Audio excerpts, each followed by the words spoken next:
With the Elimination Chamber event in the history books, it's time for WWE to put all of its focus on building up the card for WrestleMania 38.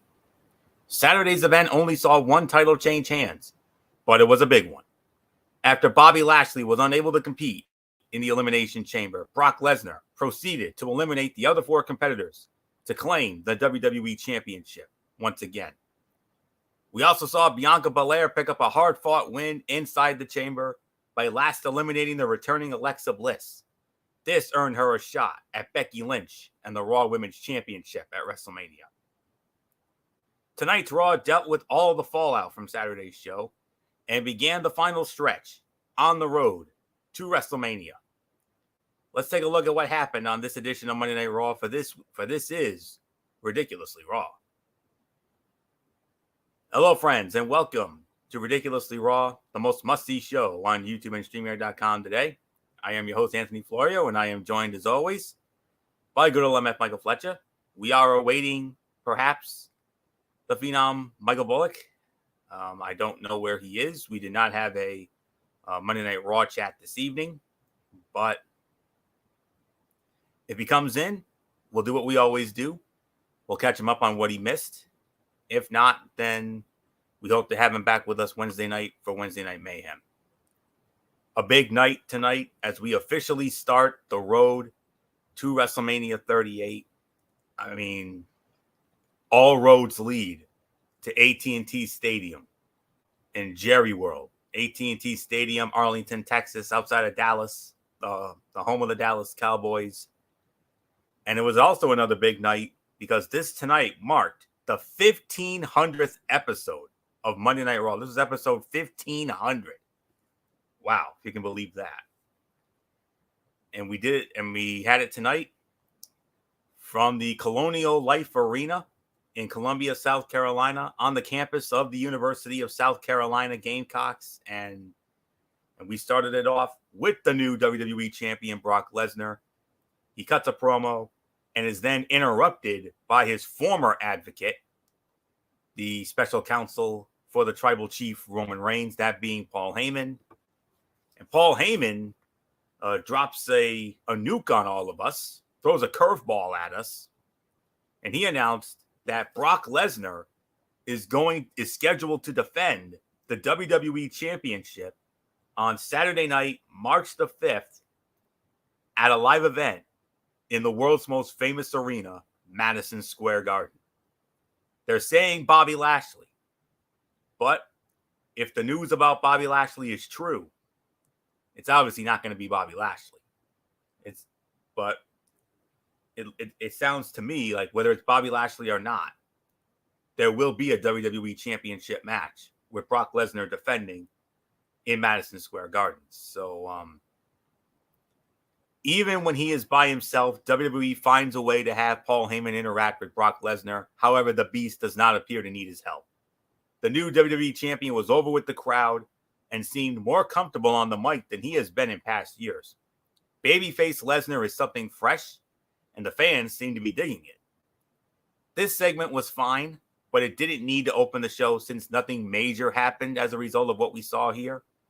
But nonetheless, Brock Lesnar will defend the WWE Championship in Madison Square Garden on Saturday night, March 5th, as part of a special live event. Now, I'm guessing this event will not be televised, but then again, maybe WWE makes an exception.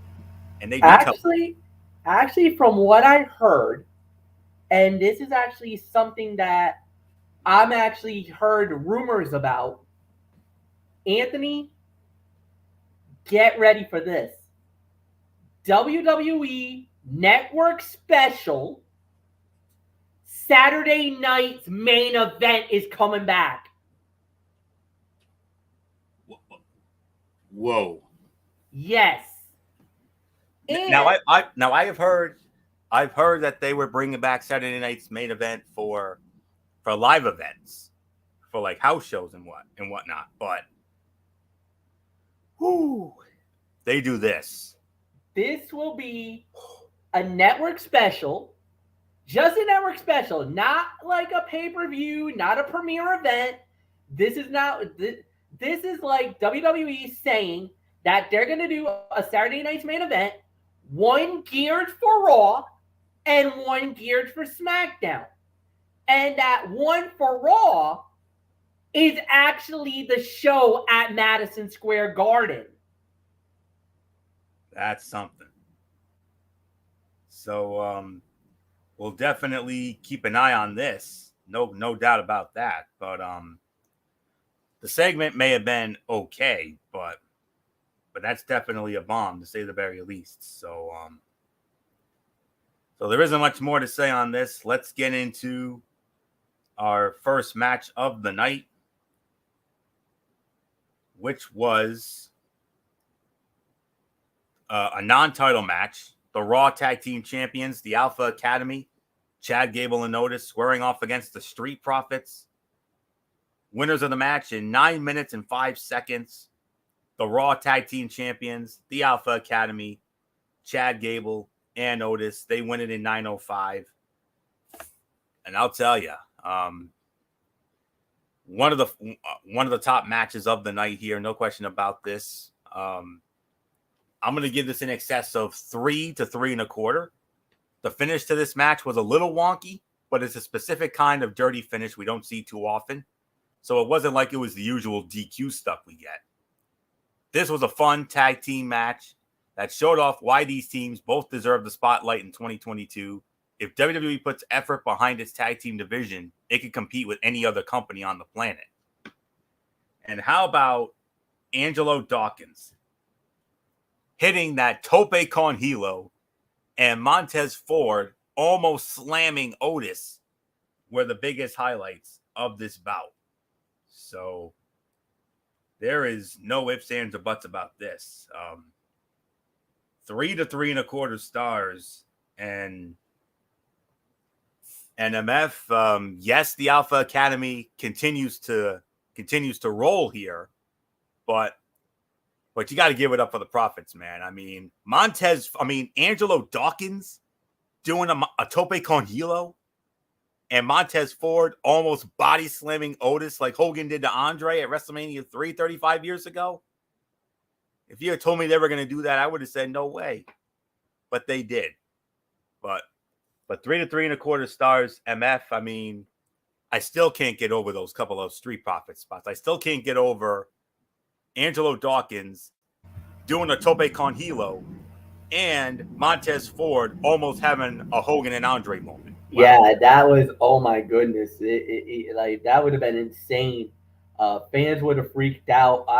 We would have lost our minds on that one, but no, solid match. Really nothing more to say here about. You said about 2.5 to 3. I agree with that. I'll give you that as well.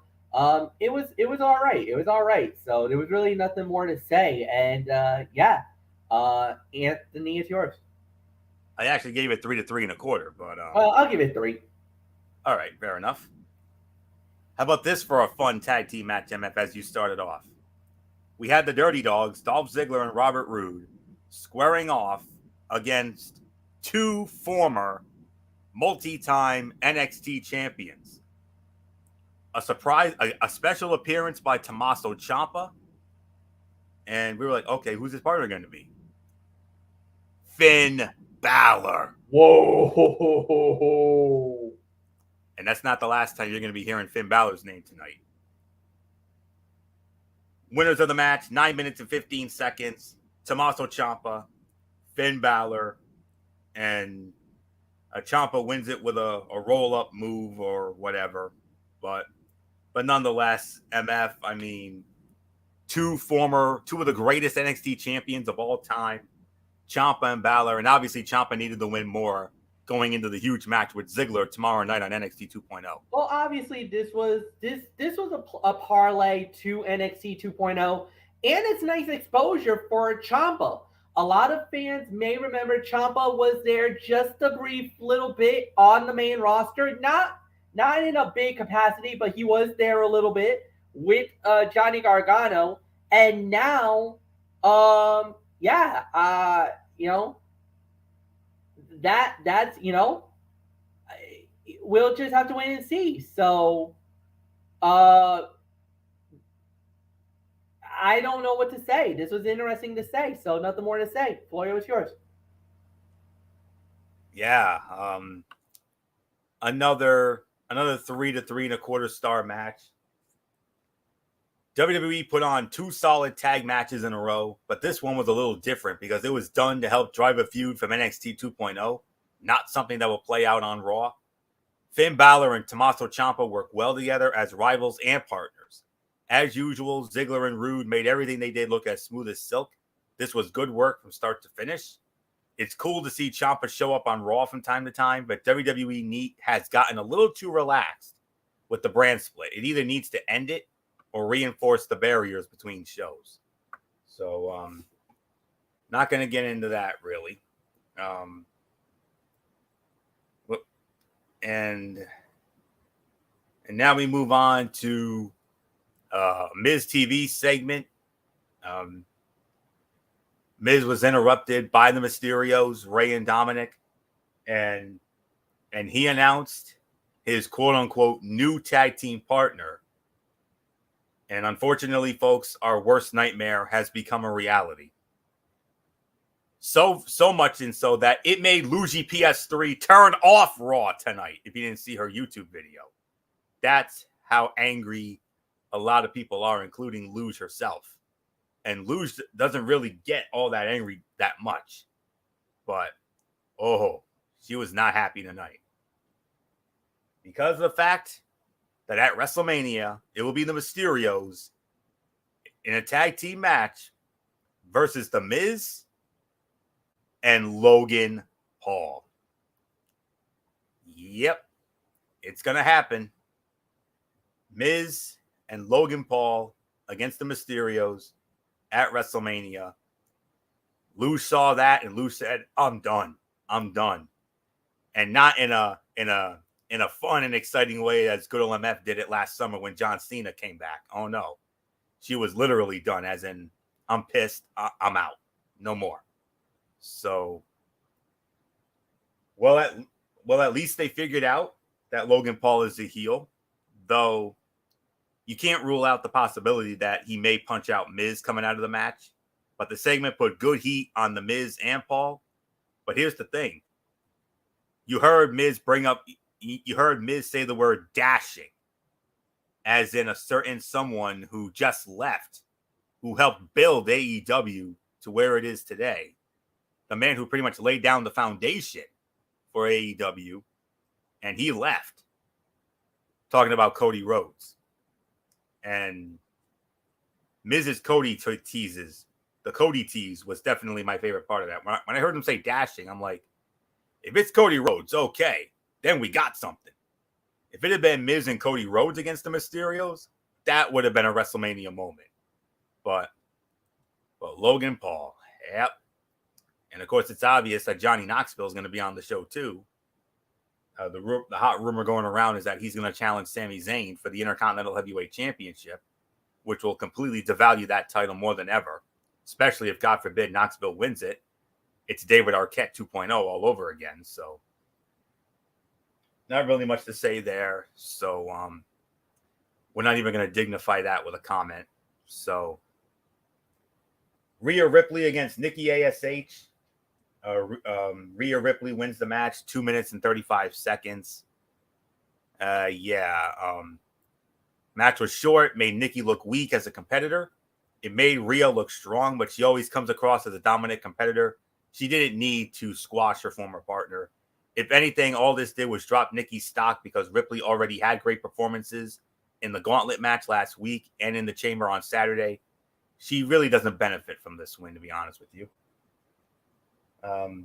Then they showed the Hall of Fame video for The Undertaker. Of course, if you've been living under a rock these last few days, this past Friday, it was announced that The Undertaker will be headlining the WWE Hall of Fame class of 2022. Go on to MF channel Brace Fan 95 for the last edition of Cerebral Smack Talk to get our thoughts on that, especially his number one fan, Michael Bullock. Then we had a non-title match. United States Heavyweight Champion Damian Priest squaring off against Sheldon Benjamin. Damian Priest wins the match, 3 minutes, 10 seconds. Match was decent, but too short to be memorable. Priest even had time to give a promo after it was over, so the bout didn't even fill an entire segment between commercials by itself. It sounded like some people in the crowd were booing Priest, so it's possible some fans are beginning to turn against him. If he gets a lot of heat, WWE should consider turning him heel before WrestleMania. But Priest said he wanted his next challenger to be a world championship caliber opponent. Enter, once again, Finn Balor. And next week on Monday Night Raw, Damian Priest will defend the United States Heavyweight Championship against Finn Balor. That match, I'm not going to say should be awesome. It will be awesome. This was about 1.5 to 2 for this effort. But MF, we don't have to talk about the match, this match here, but come on, MF. Damian Priest, Finn Balor, U.S. title, let's go. Yeah, no, this is going to be a great matchup, and this is going to be a great test for Damian Priest as well. To go up against a guy like Finn Balor. I mean, Balor is one of the best in the game, and we know him. I know a lot of people are kind of feel like, oh, what the heck with Balor, but at the end, this could end up being really good for Priest as well, because you need somebody to really be tested and give them a really good run. So I don't know. There's really nothing more to say. So we'll see what happens. Florio, it's yours. All right. Now, we had some, of course, it wouldn't be a Monday Night Raw without 24/7 silliness. We had the new 24/7 champion, Reggie, and he was interrupted by Dana Brooke. And what happened here was, well, all I can say is I think MF definitely wishes he was Reggie at this particular point in time. Because what happened here was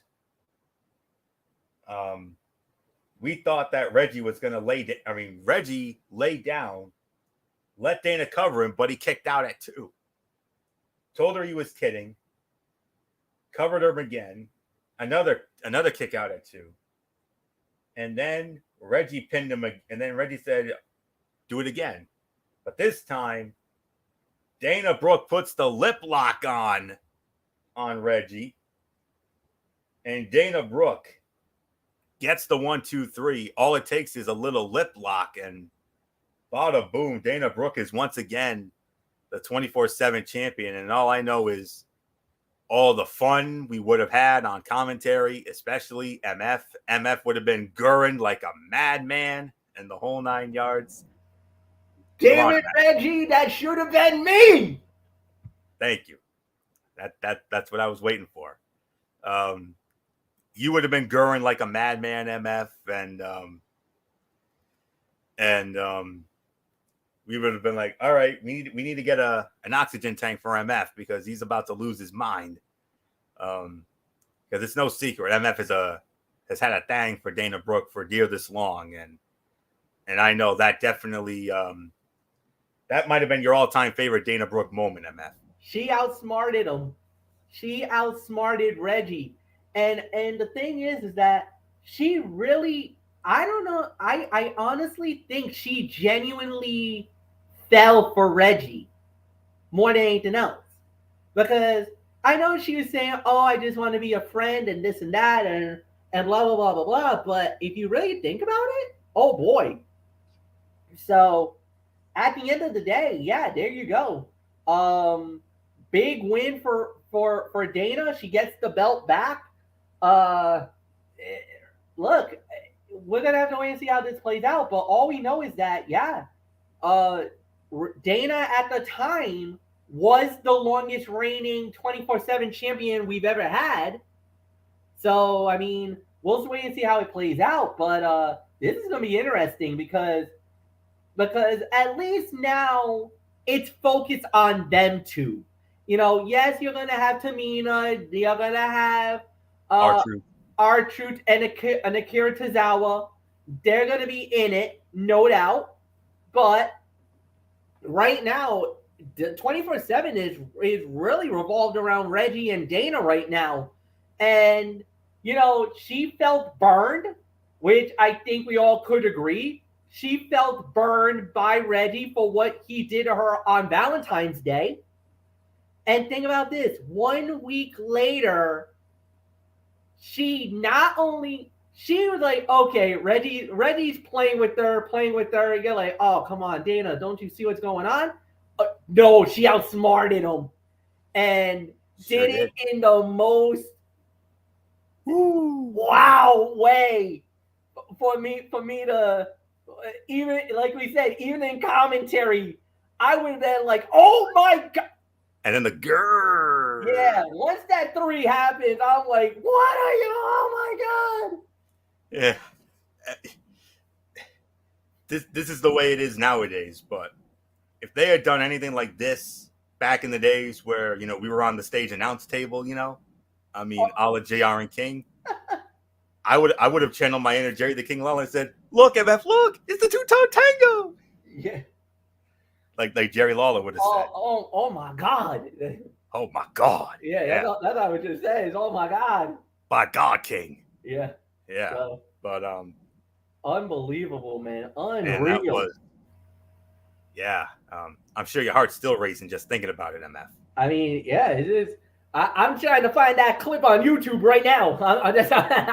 Of course. Man. But yeah, so yeah, Dana's a 2-time champ. Congrats. Yeah. Not like the 180 times our troops won it, but no. But whatever. All right. Time to get into some serious business, and business is about to pick up. And we're staying with the women's division. NMF. At one time, this was a staple of Ridiculously Raw, but then, with cutouts and all that. But this time around, this is one of the rare times where a 2-for-1 deal actually worked out. We had Bianca Belair. Bianca Belair, as you know, this past Saturday won the Women's Elimination Chamber match, earned the right to challenge Becky Lynch for the Raw Women's Championship at WrestleMania. She got interrupted by Becky. They had a verbal exchange. This brings out Doudrop, and it leads into yet another match with Bianca Belair and Doudrop. But Bianca Belair wins the match, 11 minutes and 20 seconds. All right, MF. The promo segment, I'm sure this is not going to be. We're going to see a lot of these over the next several weeks with Becky and Bianca. I thought it was a very good start with that. But in the match against Doudrop, Bianca Belair, and I'm not kidding you, Bianca Belair suplexed Doudrop, powerbomb Doudrop, and KO'd Doudrop. Bianca Belair is a freak. Wow. That is why she is the strongest. She is the toughest. She is the brightest. She is the EST of WWE. You saw it all on display. And that Doudrop is not a feather. She is not a light individual. Doudrop is a, like, you saw. You know how heavy and how powerful and how strong Doudrop is. We just saw Bianca Belair with a little help, but mainly that was pure muscle. That's pure heart. That's pure adrenaline. What she just did is unreal. What she did here tonight. Amen. That was wow, is all I can say. Unbelievable. 2 to 2.5 stars, maybe even 3. That was an incredible display of power by Bianca Belair. And Becky, you just got put on notice. You saw the look on Becky Lynch. She's probably thinking in the back of her mind, oh crap, I now have a legitimate, like, Bianca is a legitimate threat. Biggest threat. At WrestleMania. If there was one person you probably did not want to see there, it's her. So, oh yeah, without a doubt. Oh my goodness. Unreal. That's all I can say is, oh my goodness. Yeah. Nothing more. Yeah, nothing more to add, Florio. Yeah, I got it. With all due respect, MF, I think you underscored this bout a little bit. I'm gonna give this between 3.25 to 3.5 stars. It's definitely in my top, one of my top fights of the night echelon, no doubt about that. Despite having seen Doudrop and Belair a handful of times already this year, they still have not completely worn out their welcome. It's always fun to see them mix it up because they both force the other out of their comfort zone. The match kept getting better as it progressed. Every time it looked like Belair would be unable to do something, she would power through and get it done. How anyone out there could see her as anything but a star is a mystery. MF, you talked about Bianca being a legitimate threat. She's the biggest threat. So much so that you heard me say it last night, and I'm gonna keep saying this over the next several weeks. I'm already going on the record. I preached about her getting this opportunity, and I'm gonna preach again. I believe at WrestleMania 38, Bianca Belair is gonna make history again. I believe Bianca Belair is gonna walk out of Jerry World as the new Raw Women's Champion. I believe it. And that performance alone put it over the top. You suplex Doudrop, you powerbomb Doudrop off the second rope, mind you, and then the KOD. I am telling you, folks, I mean, when I first saw her in NXT, I wasn't really a big fan of her. I didn't really like the ego and all that, and, the diva sassiness. I really didn't like that at first. But over the last, I want to say, a couple years or so now, really last year with the Royal Rumble and then main eventing WrestleMania with Sasha and now this, over the last year and a half or so, this young lady has won me over big time. I have gained so much respect for this young lady. And it was one thing when I rooted for her last year to beat Sasha. I'm rooting for her to beat Becky. Nothing against Becky. Becky's great. She is. But I think Bianca's due. I really do. So you want to get payback for SummerSlam? I can't think of a better way to do it than in front of what could be 100,000 or so screaming fans in Jerry World at WrestleMania 38, whatever night they do it. My gut says night 2, but we'll have to wait and see. So 3.25, 3.5, one of the fights of the night for sure. Absolutely impressive. All right. You thought it couldn't get any better than that? Oh, it does. Enter the rated R superstar Edge. Edge comes out, cuts a promo. Damn good promo, by the way. But listen, there are 2 words that stood out. Phenomenal and undeniable. What does that tell you? A great nostalgic promo that really helped drive home that WrestleMania season is here. AJ Styles has publicly stated that he wants to face Edge at WrestleMania, but it's unclear whether that match is happening or if they have something else in mind. But nonetheless, this to me was the segment of the night. And all I can say, man, is, Bullock and I, we always kid around saying Angry Edge is always the best Edge, but intense and passionate Edge is always the best Edge. And MF, you heard what he said. He brought up the word phenomenal, and he also brought up the word undeniable. And I want to leave you with this quote. This is a quote that I am going to take with me I'm going to take this with me to my grave. You fight me at WrestleMania, and I'll make you live forever. I'm done. Yeah. Showcase of the Immortals. Legends are confirmed and icons are solidified at WrestleMania. You remember that. It is gonna be if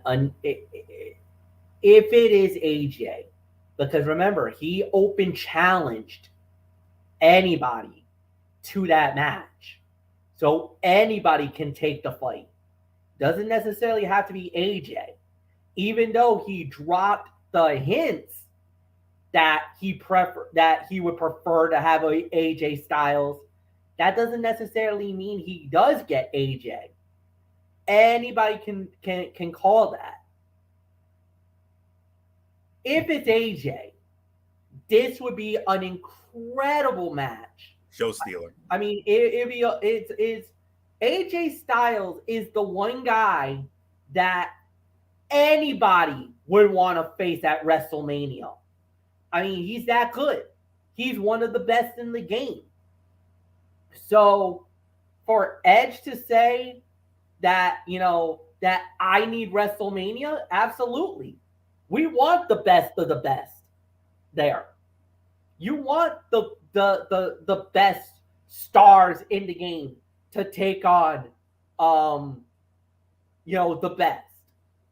So if Edge versus AJ happens, without a doubt, it'd be a great matchup. But there's also a couple of guys that I could think of that could get it. What about Edge and Drew McIntyre? We talked about, we hope that McIntyre gets a WrestleMania match because of the fact that, we don't want him to see him with Happy Corbin. No. Why not have Edge and McIntyre go at it? That'd be a heck of a match. I would not be mad at that at all. Absolutely not. I mean, what about maybe Big E versus Edge? That's a clash of two styles. I mean, that would be an excellent match. There's a number of guys in that locker room right now that you can rattle off the top of your head that would be WrestleMania quality matches. Now, MF. There's a handful. He also brought up the word undeniable. Cody Rhodes. Yeah. Is that a possibility? Very much so. Absolutely. I mean, there is rumors about Cody possibly going to WWE. We cannot deny that. We've heard it. I think he will. Could it be Cody Rhodes? I mean, that would be a shocker, but that would be a heck of a match. Cody and Edge, one-on-one at WrestleMania? Never happened, ever, and I can ever remember. I don't think neither of these guys faced off against each other. Well, I'm looking into that right now. I think this might be a first-time match between Cody and Edge. I don't ever remember Edge and Cody going at it. I mean, they had some interactions, but I don't think they not an actual match. No, they had segments. Yeah, but I don't see anything about them in a match. Yeah, so first time matchup, Cody versus Edge at Mania. Fresh match. That's what I always preach about. Yeah. So why not? What a way for him to come back. Yeah. But I think all signs are pointing to AJ. Oh, of course. No doubt. But I don't think there's anything to say about it. This was the segment of the night, though. Mm-hmm. I mean, and I am never going to forget that quote for as long as I live. Like I said, I'm taking that to my damn grave, man. I mean, you fight me at WrestleMania and I'll make you live forever. How do you not get chills hearing that? How do you not get, that intense rush of adrenaline when you hear that? When I hear that, I feel like screaming at the top of my lungs, let's go, like Tom Brady always used to do. When I hear that, my God, I love Edge. That's it. I freaking love him.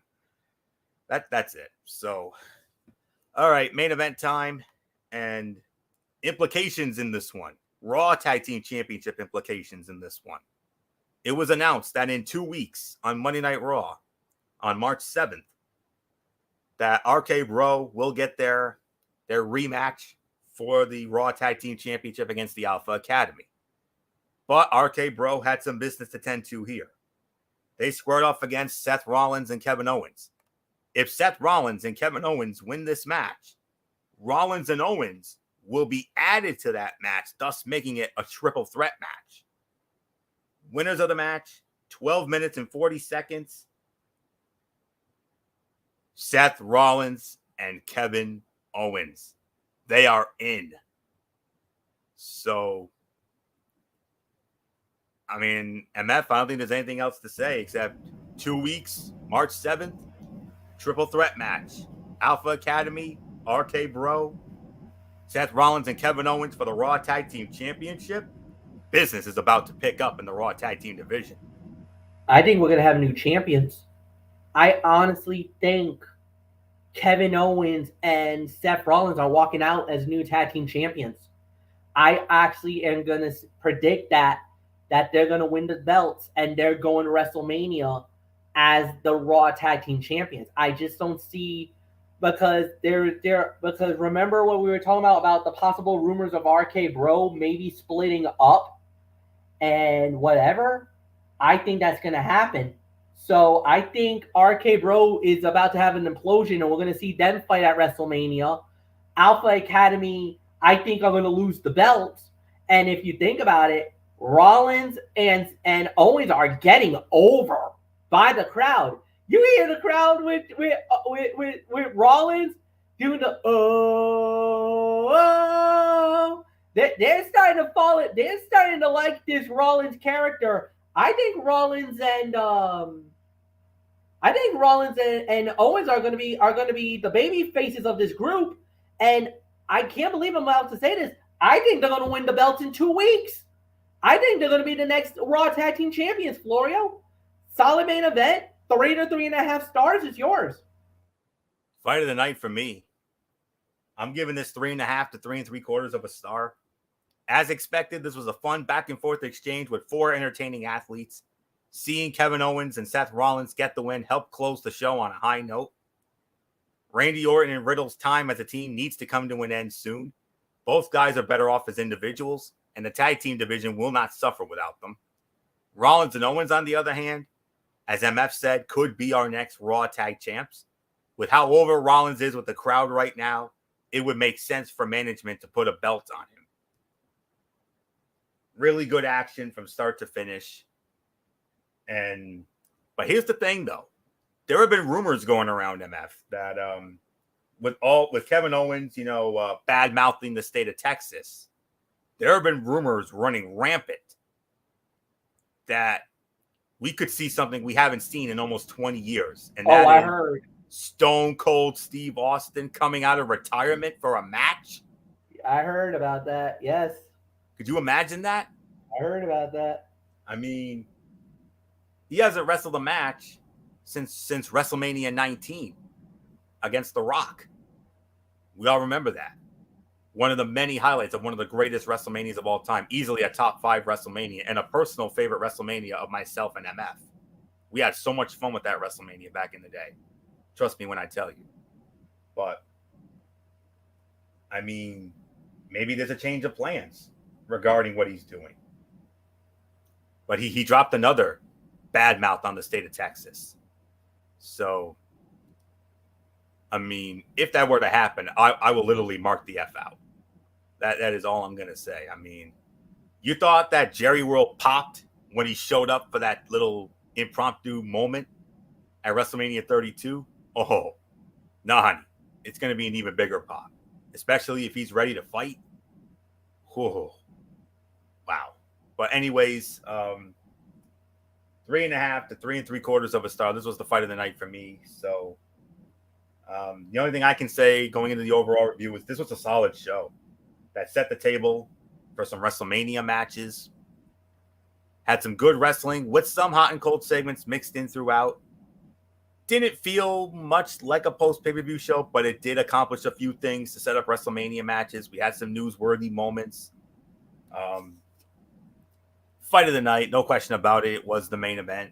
Although Bianca and Doudrop a very close second. And,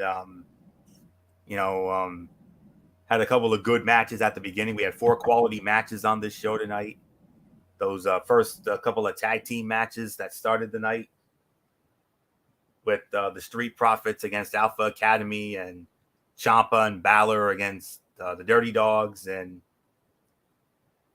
Yes, there were some lowlights, the usual. Well, we're gonna give the 24/7 stuff a pass because of what Dana Brooke did. We're gonna give that an easy pass. But we had a couple of cutout matches and a lot of newsworthiness. Of course, the low point, obviously, the announcement of Logan Paul, who will be competing at WrestleMania with The Miz against the Mysterios, and I don't know what else there is for me to say on that. With all of this, 4 quality matches, that Edge segment that I'm never going to forget, that quote alone I'm never going to forget, and I got to give this in excess of 7 to 7.5. And if I'm overscoring it, I don't give a damn. So it's between 7 to 7.5 for me. A good first start on the road to WrestleMania with several more weeks of content to come before we get to the big show. So next week, of course, it'll be Damian Priest defending the United States Heavyweight Championship against Finn Balor. And then in 2 weeks, we got Alpha Academy versus RK Bro versus Seth Rollins and Kevin Owens in a triple threat match for the Raw Tag Team Championship. So we got 2 huge championship matches coming up in the next couple of weeks. So hopefully those will both deliver. So 7.5 for me. MF, quick thought from you, a quick Raw review for you, and then I'll get into my very special Tony steak tonight. 7.5 for me. Absolutely right. You absolutely nailed it. Good, solid show. Really nothing more to add here, Anthony. So it is yours, my friend. All right, Tony's Take time, and it's a very special Tony's Take because I will be giving you my thoughts on the Impact Wrestling No Surrender special that aired on Impact Plus from the Alario Center in New Orleans, Louisiana. They had 2 pre-show matches. Trey Miguel defeating John Skyler and Havoc knocking off Tennille Dashwood. So just wanted to get that. Just wanted to clear that up. So with that, let's get into my thoughts on the excuse me, the No Surrender event, and just looking for it. All right, so just bear with me 1 minute as I look for my stuff here. All right. We started it off, like I said, we had Trey Miguel against John Skyler in a Countdown to No Surrender match. Trey Miguel won that. Also on the Countdown show, Tennille Dashwood went up against Jessica Havoc. Jessica Havoc won that match. So now let's get into our first match of the night, which was a fatal 4-way match to determine the number 1 contender for the X Division Championship. It was Chris Bay versus Ace Austin versus Jake Something versus Speedball Mike Bailey. Winner of the match in 7 minutes and 19 seconds, and the number 1 contender for Trey Miguel in the Impact X Division Championship, Jake Something. Give 4 incredibly talented wrestlers time and limited constraints, and the result will be a balls-to-the-wall match with unrivaled feats of athleticism. That's what we got here. And a high-energy opener that set the stage for a big X Division title match, pitting Something against Miguel. Something is a wrestler with untapped potential who finally has some momentum on his side. A show-stealing performance against Miguel for one of the most coveted titles in the company should help him finally attain the success and spotlight he should have had a long time ago. 3 to 3.5 stars, no doubt. Jonah squaring off against Black Taurus. Jonah wins the match 8 minutes and 8 seconds. Hell of a hoss fight between 2 athletic big men. Taurus was as good as we have seen him since his arrival in Impact Wrestling, while Jonah continued to showcase the skills that have made him one of the hottest free agents in the business. The top dog could easily enter the world title scene tomorrow and be a credible threat to Moose or W. Morrissey, a testament to how well Impact has built him, even following a clean loss to Josh Alexander back at Hard to Kill last month. Might he take the Walking Weapons place now that his spot in the company is opened up? Eric Young squaring off against the Switchblade, Jay White. Jay White wins the match, 12 minutes and 12 seconds. Young and White demonstrated strong in-ring chemistry in a match between two heels that could have led to a quieter crowd, but instead had them hanging on every counter and reversal down. Oh, by the way, the last match, give that about 2.5 to 2 3/4. This was about 3 1/4, 3.5. Young and White demonstrated strong in-ring chemistry in a match between two heels that could have led to a quieter crowd, but instead had them hanging on every counter and reversal down the stretch. White winning makes sense given his stature in the industry right now. He has been all over New Japan Pro Wrestling, AEW, and Impact in recent weeks and months, leaving an impression on audiences across 3 major companies. Eric Young, though, is a grizzled vet and one of the really underrated professional wrestlers today. His promo abilities and Impact's investment in Violent by Design ensure he will recover, making the outcome of this one even more obviously correct. Deonna Purrazzo issuing the open challenge for either her ROH Women's World title or the AAA Reina de Reinas title. Challenge was answered by Miranda Alize, who, as you know, went up against Roxy in the finals of the ROH Women's title tournament that was run by Roxy. And as is the case here, Deonna Purrazzo successfully defends the ROH Women's title in 7 minutes and 26 seconds. Crowd may not have known who Alize was and failed to react the way you would hope for a match of this quality, but that did not deter the performers. Purrazzo and her challenger delivered a damn good wrestling match that served as further proof of the health of women's wrestling in America. Alize is a talented competitor, something fans of Ring of Honor are very familiar with. She did not look out of place and would enhance the Knockouts division, already brimming with talent. If this was a tryout of the highest degree, she passed. It's also time to give Purrazzo her flowers. She is as good a professional wrestler as there is right now, a performer who saved her best for the highest profile situations. That was on display here, and she did not skimp on effort despite a lack of creative direction since her feud with Mickie James wrapped up. Fantastic wrestler who fans unfamiliar with her work over the last 2 years absolutely must discover. Matt Cardona defending the Digital Media Championship in a return match against the challenger and inaugural champion, Jordan Grace. Matt Cardona wins the match via disqualification in 7 minutes and 58 seconds.